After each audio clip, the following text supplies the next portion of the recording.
Mark, it's a familiar background, almost like home field advantage for NFL owners meetings this spring. What's it like to have some of the biggest decision makers in the league be here in your backyard? Well, it's been wonderful to host everybody. We've had some productive meetings today, and just great to share some of the great facilities we have here and show to the other owners and teams some of what we're doing, and maybe they can do it in their own communities and help grow the game and make things better for the NFL.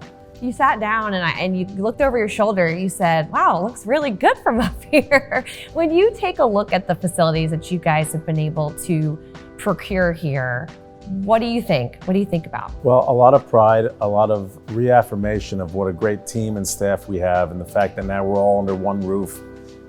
It's really a first-class facility, and that's part of what we've aimed to do, is to help build a world-class organization. And led by Andrew Miller and Kwesi and Kevin and the whole team, we're really proud of what's come out here. And I know our fans that have come here for training camp and for a lot of the attractions here, people that have come here realize it's a very special place. And some of those people are owners from across the league this week. What do you look forward to every time for these meetings? Well, we talk about some of the progress, looking toward the future, trying to make the game better, trying to make the league stronger, and also to connect, most importantly, with our fans. We discussed a lot of great topics today, things like our international footprint and growing that. Snap, spot, Joseph, end over end! Yes, he did! High five for Greg Joseph, who hit 5 field goals today, and he's more popular in London than fish and chips.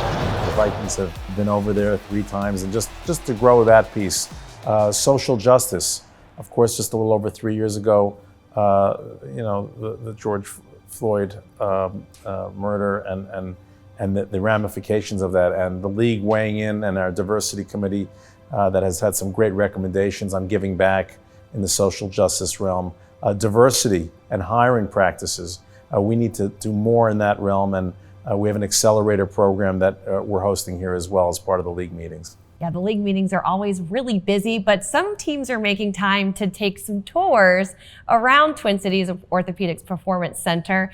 When you have teams that even request to go and see them, what does that make you feel? Well, except for 3 hours on Sunday, we're all partners in trying to grow, like I said, make every community really connect with their teams. And we're happy to share our best practices, things that we have found have worked with our staff, with our players, with the community. And we've had a lot of interest. A lot of teams are looking to upgrade their facilities, perhaps build new ones. So it's an opportunity for them to see what we've done, and we're happy to share and help grow those ideas around the country. What's your favorite part? Well, do you have one? I think it's all great. Of course, it's our practice facility. Everyone gathering, players, staff, every aspect of the organization, getting together, sharing ideas, or maybe just talking about what's going on. It's a place where we really have a family type atmosphere as best we can.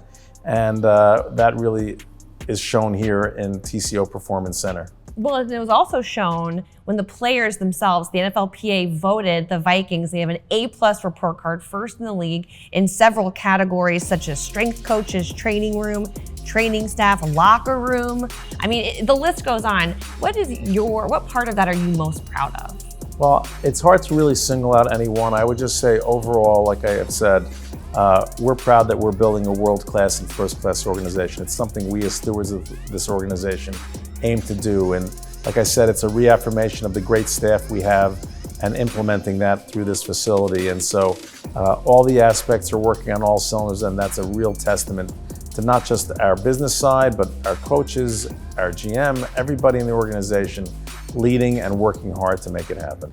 Well, not just this is a crown jewel in what the Vikings organization has done. If you go downtown, it's beautiful US Bank Stadium, and just this week, Minnesota Governor Tim Walz and several state officials announced that they're going to pay off US Bank Stadium in full, the bonds, 20 years ahead of schedule. What does that say about the efforts for that? Well, I think it's a great model of a great public-private partnership. We said it day one from when we got the initial vote those few years ago, but the fact that the revenue that has been able to happen and the economic growth built by the engine that the stadium provided has really been a great testament. So we look forward to continuing to work to keep this the best facility out there, the best stadium we think in the sports business, and to keep it strong and top and first class in the years ahead. And like I said, always, we're very grateful to the governor and the political leadership on working together, and this milestone is one we really applaud. As part of your work as a Jewish Agency Board of Governors chairman, you accompanied 111 Ethiopian Jews to seek refuge in Israel.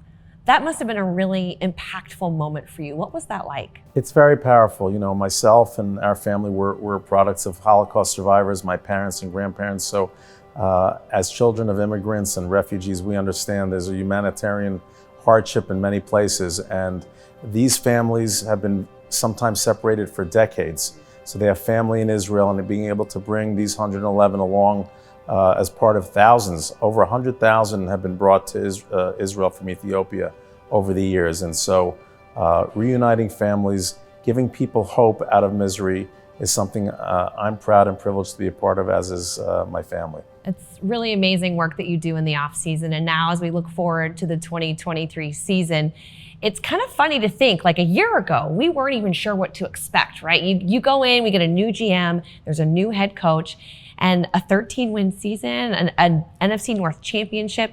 What are your expectations after all of that for the 2023 season? Well, we're very excited. I think the biggest thing I would say is Kwesi and Coach O'Connell and our entire football operation, our entire culture has changed. And I tell you guys I love you. I mean it from the bottom of my heart. And then I want to hear you guys celebrate the 2022 NFC North Championship. We saw that last season, and now great additions in free agency, a great draft, and now we're entering the last phase here of the offseason, and before you know it, it'll be training camp and revving up. We're real excited about the season ahead. I've said it all the time, and I continue to say it now. Our goal is to win our division, allows us to compete to get our ultimate goal, winning Super Bowl championships. So that's what we're gearing up for. We're all behind Coach O'Connell and Kwesi as they help make it happen, and looking forward to the season ahead.